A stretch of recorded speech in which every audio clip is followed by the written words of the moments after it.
Welcome to sky novels. कैसे हैं आप सब? उम्मीद करते हैं खैरियत से होंगे। आज हम आपके लिए लेकर आए हैं दिल ए नादा की अगली किस्त। आगे बढ़ने से पहले चैनल को कर लीजिए सब्सक्राइब और बेल आइकॉन भी कर लीजिए प्रेस।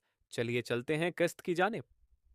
और जब तक जिहान जागता रहा तब तक उसके हाथ पांव उसके कंट्रोल में रहे, और जैसे ही वो गहरी नींद में गया उसके हाथ पांव ब्रेक डांस करने लगे थे। और ईशाल जो उसके हाथ पांव से बचने के लिए पहले ही उससे दूर होकर लेटी थी, अब बिल्कुल किनारे पर आ गई थी। पर उसके हाथ पांव नहीं रुके थे। वो हाथ हटाती तो वो पांव रख लेता और पांव हटाती तो हाथ। अब ईशाल झुंझला गई थी। वो गुस्से से लब खींचती उठी। जिहान जिहान! उसने जिहान को अच्छा खासा झिंझोड़ा था, पर वो यूं ही औंधे मुंह लेटा, मुंह खोले सोता रहा।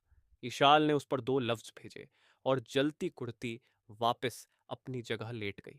कुछ पल सुकून से गुजरे थे और अभी वो नींद की आगोश में जाने ही वाली थी जब उसका पांव एक बार फिर उसके ऊपर आया था। उसने एकदम ही आंखें खोली थीं। अब उसके जब्त का पैमाना लबरेज हो गया था, और अगले ही पल उसका हाथ उठा और उसके कान में सीटी बजा गया। अम्मी अम्मी! वो एकदम ही हड़बड़ा कर जागा था। उसने मुर्गे की तरह गर्दन उठाते हुए नींद से भरी आंखों से हड़बड़ा कर इधर उधर देखा, और ईशाल को अपनी जानिब खूंखार नजरों से देखते पाकर वो फौरन सीधा हो बैठा। अब अगर तुम्हारे हाथ पैर मेरे ऊपर आए ना जिहान, तो मैं सच कह रही हूं, मार मार के मुंह लाल कर दूंगी। ईशाल ने गुस्से से उंगली उठाकर उसे वार्न किया, तो वो बेसाख्ता मुंह पर हाथ रखता पीछे सरका।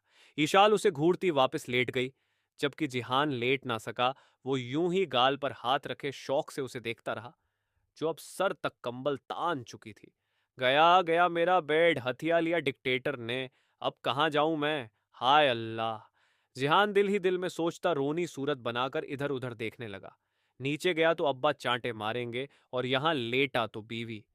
उसने एक नजर फिर इशाल को देखा, जो यूं ही साकित लेटी थी। अब बैठे क्यों हो? लेट जाओ। अभी वो यही सब सोच रहा था जब इशाल ने चेहरे से कंबल हटाकर कहा। वो गड़बड़ा कर जल्दी से लेट गया। और हाथ पैर जरा कंट्रोल में रखना, इशाल ने उसे एक बार फिर वार्न किया था, जिस पर उसने जल्दी से सर हिलाया।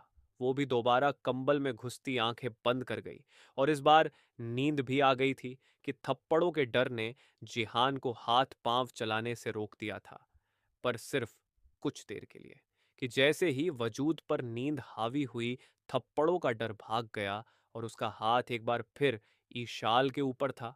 और इस बार ईशाल पर नींद का कुछ इतना गलबा था कि उसने उसका हाथ हटाने की जहमत नहीं की थी। क्या हुआ? मुंह पर 12 क्यों बज रहे हैं तेरे? वो चारों कॉलेज कैंटीन में बैठे थे जब एसी ने उसके उतरे हुए चेहरे को देखते हुए पूछा, जो वो क्लास में ही नोट कर चुका था। कुछ नहीं यार, नींद आ रही है। रात उन्होंने सोने नहीं दिया। जिहान ने मिस्कीन सी शक्ल बनाकर कहा और एक जम्हाई ली। रात वो डर के मारे काफी देर तक सो ही नहीं पाया था, और वही नींद अब उस पर हावी हो रही थी। ऊपर से बोरिंग लेक्चर ने उसकी नींद में और इजाफा कर दिया था। क्या बात कर रहा है? वो तीनों उसकी बात का अलग मतलब निकालते एकदम ही एक्साइटेड हुए थे। हाँ यार। जिहान उनके मतलब पर ध्यान दिए बगैर उनींदी सी आवाज में बोला, और टेबल पर कोहनी टिकाकर हाथ के प्याले में चेहरा टिका लिया। आंखें पहले ही नींद की ज्यादती से बंद थीं, जबकि उन तीनों की एक्साइटमेंट में मजीद इजाफा हुआ था। वो उसके जरा और करीब खिसक गए। फर्क कैसा लगा? एसी ने एक्साइटेड होते हुए उसके करीब खिसक कर पूछा। बाकी दोनों का भी यही हाल था। बहुत जोर का सीटी बज गई सीटी। जिहान ने बंद आंखों से ही कहा, तो टीजे ने उलझे अंदाज में जिहान को देखा और फिर बाकी दोनों को। एसी ने मुंह वाली सीटी का इशारा किया तो उसने समझकर सर हिलाया। अच्छा डिक्टेटर, मेरा मतलब है कि भाभी काफी जल्दी नहीं मान गई। मतलब कि इतनी जल्दी कैसे मान गई? टीजे को यकीन नहीं आ रहा था, तभी कुछ बेयकीनी से बोला, जिस पर जिहान ने अपनी नींद के खुमार से गुलाबी आंखें खोलकर उसे देखा। हाँ तो मानना ही था, मेरा कमरा था, मेरा बेड था। जिहान ने दोस्तों के सामने अपनी हैसियत को बरकरार रखने के लिए कुछ रौब से कहा, जबकि उन्होंने उसकी बात को किसी और ही ढंग से लिया था। यह जीते, ये हुई ना बात। बस ऐसा ही रौब और दबदबा रखना है तूने उन पर। एसी ने बाकायदा उसकी पीठ पर हाथ मारते हुए उसे शाबाशी दी, तो जिहान भी इस तारीफ पर कुछ तन कर बैठ गया। जबकि टीजे उसकी गुलाबी आंखों को देखते हुए अनमने ढंग से है सही, पर यकीन करने पर मजबूर हो रहा था। यार आगे बता ना, फिर क्या हुआ? रोनी ने सारा फोकस जिहान पर रखते हुए पूछा। उसे आगे जानने में दिलचस्पी थी। फिर मैं पता नहीं कब सो गया, पर नींद नहीं पूरी हुई। जिहान ने फिर से चेहरे पर मस्किनियत तारी करते हुए कहा और खुद को ढीला छोड़ते हुए पुरानी पोजीशन में चला गया। जबकि वो तीनों एक दूसरे को देखते मायनी खेज अंदाज में मुस्कुरा दिए। चल तू सो जा, आज रात भी जागना होगा तुझे। एसी ने उसकी पीठ सहलाते हुए मायनी खेज अंदाज में कहा, तो जिहान ने पट से आंखें खोली। बिल्कुल नहीं, आज मैं उनसे थप्पड़ नहीं खाने वाला। आज अम्मी से ही फैसला करवाऊंगा। जिहान ने फौरन ही कान पर हाथ रखते हुए जल्दी से कहा, जबकि उन तीनों ने के दूसरे को हैरत और नासमझी से देखा। थप्पड़? अबे कौन सा थप्पड़? एसी ने टीजे और रॉनी के दिल की बात पूछी। वही जिसकी वजह से मैं सो नहीं सका। बहुत देर तक कान में सीटी बजी थी यार, इतनी तेज मारा था। जेहान ने कान सहलाते हुए कहा। अपना दर्द और वो सीटी एक साथ याद आई थी।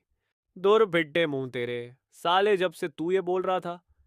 एसी ने फौरन उसे खुद से दूर धकेलते हुए कुछ गुस्से से कहा। बाकी उन दोनों के चेहरे भी बुरी तरह बिगड़े थे, मानो रसगुल्ला खाते हुए मुंह में नीम का पत्ता आ गया हो। तो और क्या बोल रहा था? यही तो बोल रहा था मैं। जेहान ने उन तीनों के बिगड़ते मुंह को देखते हुए कुछ ना समझी और कुछ मासूमियत से कहा, और तीनों का दिल किया कि अपना सर फोड़ दें, पर फिर माथा पीटने पर ही बस गया। क्या हुआ है? जेहान ने उन तीनों को अपना माथा पीटते देखकर नासमझी और कुछ फिक्रमंदी से पूछा। यानी रात तुम दोनों के बीच कुछ नहीं हुआ? टीजे ने इस बार साफ अल्फाज में पूछा। हुआ ना झगड़ा, वही तो बता रहा हूं। जिहान ने उसी मासूमियत से जवाब दिया तो एसी ने फ्रस्ट्रेट होकर अपना सर टेबल पर मारा था, पर टेबल पर हथेली रखकर। बेवकूफ, हम इसकी बात कर रहे हैं। इस बार रॉनी ने दोनों हाथों की उंगलियों को जोड़कर चोंच बनाते हुए एक दूसरे से मिलाकर इशारे किया, जिसे समझकर जिहान के कान बेसाख्ता सुर्ख हुए थे। दुर्दफे दफान तुम्हारी शक्ल पर झाड़ू कम बख्तों, कितने गंदे हो तुम। जिहान इस बात पर इतना हड़बड़ा गया था कि उन्हें बेरब्त सुनाते हुए झेप मिटाने को उन्हें दो चार लगा भी दिए। हमने क्या किया? साले तू ही तो बोल रहा था भाभी ने तुझे सोने नहीं दिया, तो हमें लगा कि इसलिए नहीं सोने दिया। अब हमें क्या पता तू साले बीवी की मार के डर से नहीं सोया। एसी ने उसे उसके वार से बचते हुए जलकर कहा। तो जिहान उसकी मंतक पर बस उसे घूर कर रह गया। वैसे सच में कुछ नहीं हुआ या तू छुपा रहा है हमारे से? रॉनी ने अपना कंधा सहलाते हुए उसे मशकूक नजरों से देखा, तो एसी और टीजे ने भी उसे जांचती नजरों से देखने लगे। बकवास बंद कर, मैं उनके बारे में ऐसा सोच भी नहीं सकता। जिहान ने डपट कर यह टॉपिक क्लोज करना चाहा, क्योंकि वो इस टॉपिक से खासा अनकंफर्टेबल हो रहा था। क्यों? क्यों नहीं सोच सकता? टीजे ने हैरत से पूछा। बस नहीं सोच सकता ना, मैंने उन्हें कभी इस तरह नहीं देखा। जिहान फिर से बात को खत्म करना चाहा, पर सामने भी वो तीनों थे। तो अब देखना भाई, उन्हें देखेगा तभी तो तुझे कुछ फील होगा। एसी ने भी टुकड़ा लगाया। उन्हें देख के मुझे एक ही चीज फील होती है, और वो है खौफ। अब हम कुछ खाने को मांगा लें। जिहान ने अब बाकायदा टॉपिक बदला था। मेरे भाई, खौफ से निकल और प्यार से देख उन्हें, कितनी खूबसूरत और प्यारी हैं वो। रॉनी ने उसकी बात नजरअंदाज करते हुए उसे फैंटेसी की दुनिया में ले जाना चाहा। हाँ हाँ, बहुत प्यारी हैं। उन प्यारी के साथ 2 दिन रह ले तू, तुझे अल्लाह को प्यारा कर देंगे। आया बड़ा पियाली है वो। जिहान ने बुरी तरह चिढ़कर कहा। अबे रहने दो, इन तिलों से तेल नहीं निकलने वाले। चाय मंगाओ बे, मूड खराब कर दिया सारा। एसी ने उसे टस से मस न होते देखकर बेजारी से कहा, तो वो दोनों भी उसे फट्टू, डरपोक जैसे अलका बातों से नवाजते चाय मंगवाने लगे। जबकि जिहान ने इस टॉपिक के क्लोज होने पर चैन का सांस ली।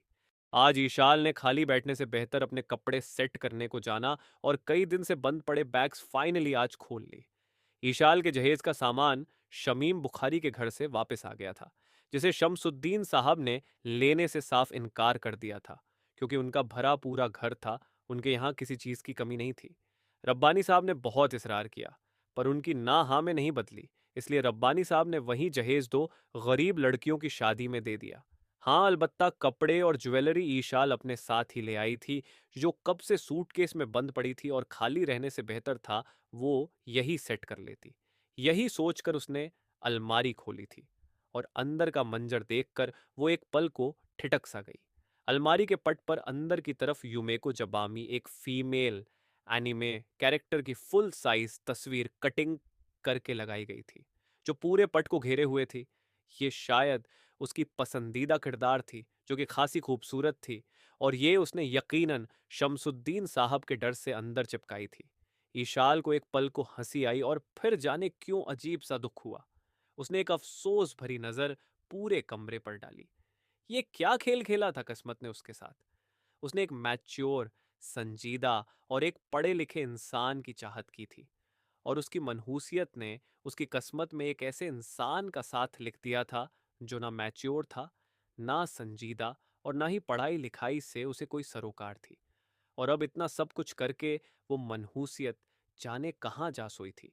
क्या शादी के बाद वो मनहूसियत खत्म हो गई थी, या वो मनहूसियत सिर्फ उसे जिहान का बनाने के लिए आई थी, या फिर वो उसे जिहान का बनाकर कहीं छुप गई थी और किसी मौके की ताक में थी। क्या फिर कुछ बुरा होने वाला था? ईशाल के जन की रो बहकती जाने कहां से कहां पहुंच गई थी। वो डर, वो खौफ और वो सब अंदेशे उसे एक बार फिर घेरने लगे थे। उसने बेसाख्ता सर झटका और अलमारी में अपने कपड़े रखने की जगह बनाने लगी, जहां ऊपर से नीचे तक जिहान के कपड़े और दीगर चीजें भरी हुई थीं। वो अपने छोटे से लॉन में टेबल पर किताबें फैलाए बैठा अपना दिमाग खपा रहा था, और पल्ले फिर भी कुछ नहीं पढ़ रहा था। उसने नोट्स तो कॉपी कर लिए थे, पर अब उन्हें समझाए कौन। ईशाल के पास वो बिल्कुल नहीं जाने वाला था। उसने सोच लिया था कि वो अब ईशाल से कोई थप्पड़ नहीं खाएगा। दोस्तों ने शौहर होने की कुछ ऐसी गहरत दिलाई थी कि उसे भी अब थप्पड़ और गाल के बीच ईगो को लाना ही पड़ा था, और ईगो यही कहती थी कि कुछ भी हो जाए, उसने अब ईशाल से थप्पड़ नहीं खाने। इसलिए वो अंदर की बजाय बाहर आ बैठा था। घूरने से ये तेरे दिमाग में नहीं जाने वाले। अब्बा ने इधर आते ही हस्बे आदत उसे टोका था। हाँ अब्बा, बहुत ढीठ है ये, आपके तानों से भी नहीं जाएंगे। जिहान ने बिना उनकी जानिब देखे कहा तो शमसुद्दीन साहब एक पल को सटपटा गए। ज्यादा जबान नहीं चल रही है आजकल तेरी। बाप हूं तेरा, शर्म कर ले। अब्बा ने उसके झुके सर पर टिप्ली मारते हुए कहा। अब्बा यार, वो पूरी तरह झुंझलाया। यार होगा तेरा बाप। शर्म नहीं आती बाप को यार कहते हुए। बिगड़ रहा है तू दिन ब दिन। अब्बा ने एक और उसके सर पर जड़ा था।